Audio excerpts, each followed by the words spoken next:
आकाशवाणी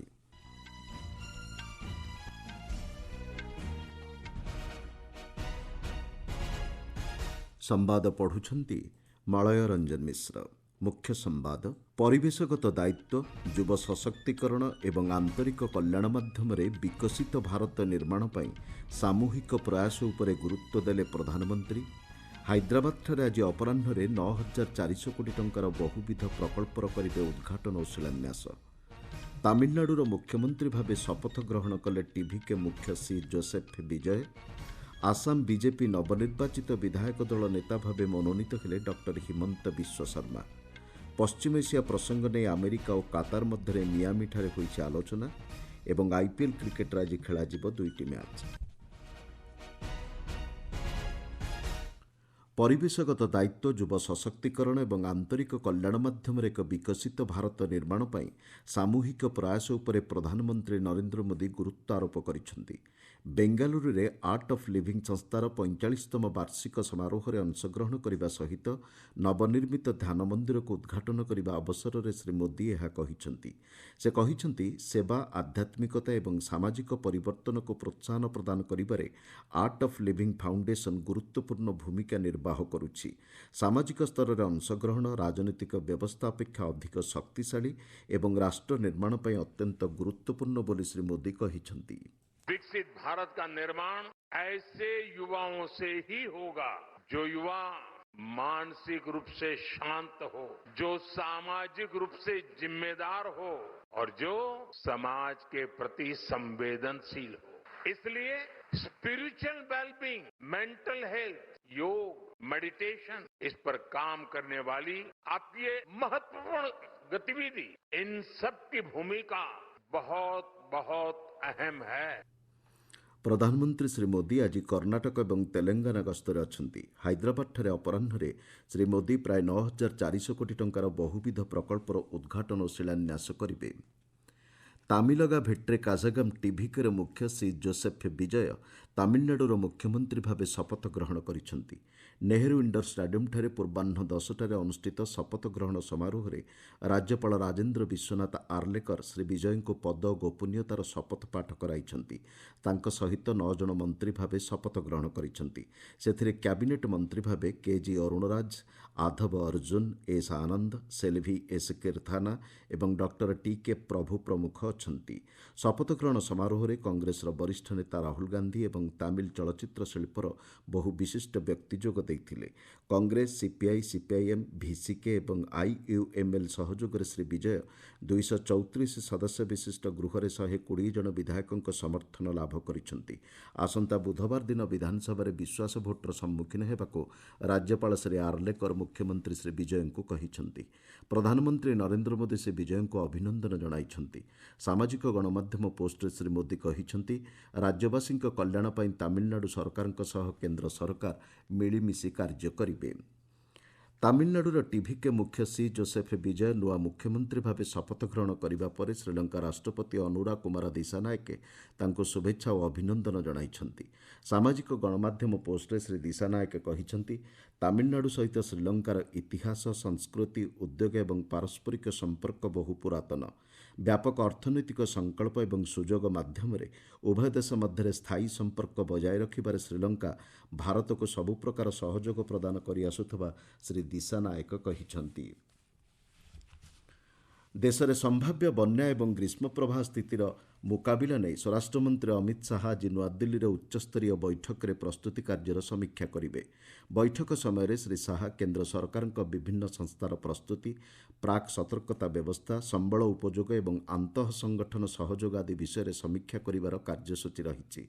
विशेषकर बैठक में जेभली धनजीवन हानि न हेब ताहा उपरे गुरुत्व दियाजिब। श्री शाह देशर दीर्घकालीन बन्या दूरीकरण पदक्षेपर अग्रगति संपर्क में समीक्षा करने सह नदी परिचालना पदक्षेप, गुरुत्वपूर्ण भित्तिभूमि प्रकल्पर सुरक्षा एवं पाणीपाग पूर्वानुमानर वैज्ञानिक अग्रगति संपर्क में मध्य समीक्षा करेंगे। बैठक में श्री शाह विपर्यय समय सचेतनता तथा आवश्यक रिलीफ सामग्री बंटन और मेडिकल प्रस्तुति संपर्क में आलोचना करेंगे बोली जଣାपड़ी।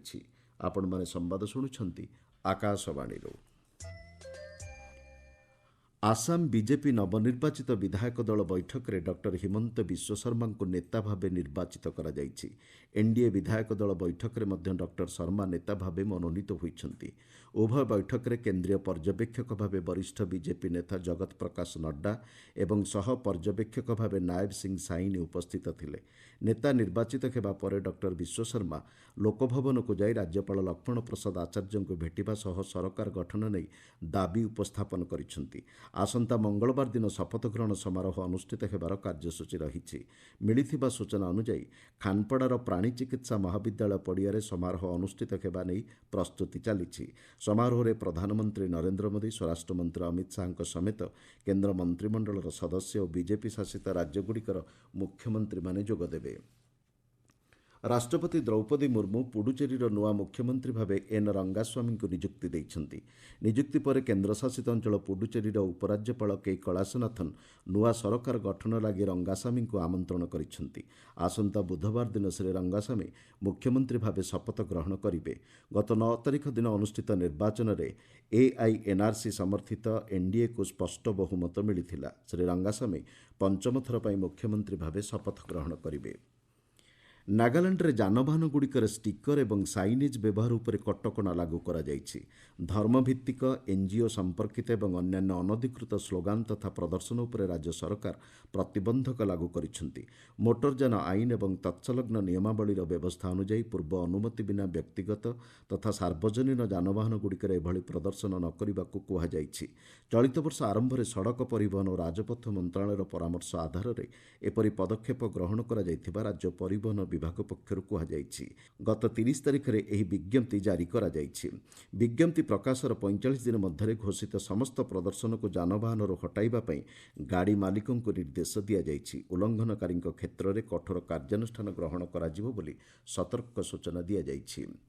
କେନ୍ଦ୍ର ଶିକ୍ଷା ମନ୍ତ୍ରଣାଳୟ ପକ୍ଷରୁ ଚଳିତ ଗ୍ରୀଷ୍ମଋତୁ ନିମନ୍ତେ ସମସ୍ତ ବିଦ୍ୟାଳୟରେ ଭାରତୀୟ ଭାଷା ଗ୍ରୀଷ୍ମକାଳୀନ ଶିବିର 2026ର ଆୟୋଜନ କରାଯାଉଛି।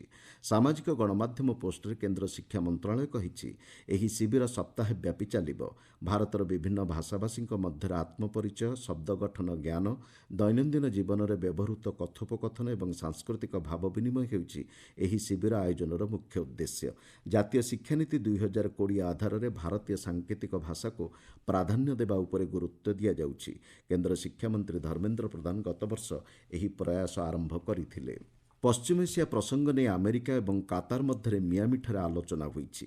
ଆମେରିକାର ବୈଦେଶିକ ମନ୍ତ୍ରୀ ମାର୍କୋ ରୁବିଓ ଏବଂ ସ୍ୱତନ୍ତ୍ର ପ୍ରତିନିଧି ଷ୍ଟିଭ୍ ୱିଟ୍କଫ୍ ଓ କାତାର ପ୍ରଧାନମନ୍ତ୍ରୀ ଓ ବୈଦେଶିକ ମନ୍ତ୍ରୀ Mohammed bin Abdul Rahman Al ଥାନିଙ୍କ ମଧ୍ୟରେ ଆମେରିକା ଇରାନ ଯୁଦ୍ଧ ନେଇ ମତ ବିନିମୟ ହୋଇଛି। ବୈଠକରେ ଯୁଦ୍ଧବିରତି ନେଇ ପ୍ରସ୍ତୁତ ଚୁକ୍ତିନାମା ଉପରେ ଚାଲିଥିବା ପ୍ରୟାସ ନେଇ ଆଲୋଚନା ହୋଇଛି। ୱାଶିଂଟନ୍ଠାରେ ଏହା ପୂର୍ବରୁ ଆମେରିକା ଉପରାଷ୍ଟ୍ରପତି ଜେଡି ଭ୍ୟାନ୍ସଙ୍କ ସହ ଅଲ୍ ଥାନି ଆଲୋଚନା କରିଥିଲେ। ଶରୀରକୁ ସୁସ୍ଥ ଓ ନିରୋଗ ରଖିବା ନିମନ୍ତେ ଏବଂ ରୋଗ ପ୍ରତିରୋଧକ ଶକ୍ତି ବୃଦ୍ଧି କରିବା ଉଦ୍ଦେଶ୍ୟରେ ଆଜି ସାରା ବିଶ୍ୱରେ ଲୁପସ୍ ଦିବସ ପାଳନ କରାଯାଉଛି। ଜଟିଳ ସ୍ୱୟଂକ୍ରିୟ ରୋଗ ପ୍ରତିରୋଧକ ବିହୀନ ଏହି ଅଜଣା ଭୂତାଣୁ ଏବେ ବିଶ୍ୱବ୍ୟାପୀ ବହୁ ଲୋକଙ୍କ ମଧ୍ୟରେ ଦେଖାଦେଇଛି। ରୋଗର ସ୍ଥାୟୀ ଚିକିତ୍ସା ବ୍ୟବସ୍ଥା ଏପର୍ଯ୍ୟନ୍ତ ବାହାରି ପାରିନାହିଁ ଏବଂ ଦୈନନ୍ଦିନ ଜୀବନଶୈଳୀକୁ ଏହା ବିପର୍ଯ୍ୟସ୍ତ କରିଦେଉଛି। ଚଳିତ ବର୍ଷ ଏହି ଦିବସର ବାର୍ତ୍ତା ରହିଛି ଲୁପସ୍କୁ ଲୋକଲୋଚନକୁ ଆଣିବା। ଅଣଦେଖା କଲେ ଏହାର ଭୟଙ୍କର ପରିଣାମ ପରିଦୃଶ୍ୟ ହେବ।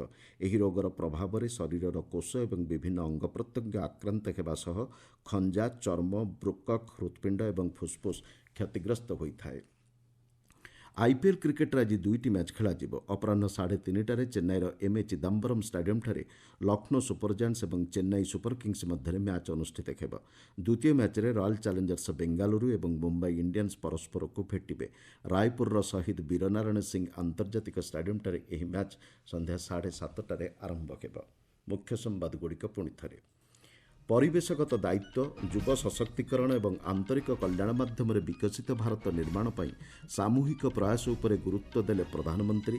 ହାଇଦ୍ରାବାଦଠାରେ ଆଜି ଅପରାହ୍ନରେ 9,400 କୋଟି ଟଙ୍କାର ବହୁବିଧ ପ୍ରକଳ୍ପର କରିବେ ଉଦ୍ଘାଟନ ଓ ଶିଳାନ୍ୟାସ। ତାମିଲନାଡୁର ମୁଖ୍ୟମନ୍ତ୍ରୀ ଭାବେ ଶପଥ ଗ୍ରହଣ କଲେ ଟିଭିକେ ମୁଖ୍ୟ ସି ଜୋସେଫ୍ ବିଜୟ। ଆସାମ ବିଜେପି ନବନିର୍ବାଚିତ ବିଧାୟକ ଦଳ ନେତା ଭାବେ ମନୋନୀତ ହେଲେ ଡକ୍ଟର ହିମନ୍ତ ବିଶ୍ୱ ଶର୍ମା। ପଶ୍ଚିମ ଏସିଆ ପ୍ରସଙ୍ଗ ନେଇ ଆମେରିକା ଓ କାତାର ମଧ୍ୟରେ ମିଆମିଠାରେ ହୋଇଛି ଆଲୋଚନା ଏବଂ ଆଇପିଏଲ୍ କ୍ରିକେଟରେ ଆଜି ଖେଳାଯିବ 2ଟି ମ୍ୟାଚ୍। ସମ୍ବାଦ ଶେଷ ହେଲା।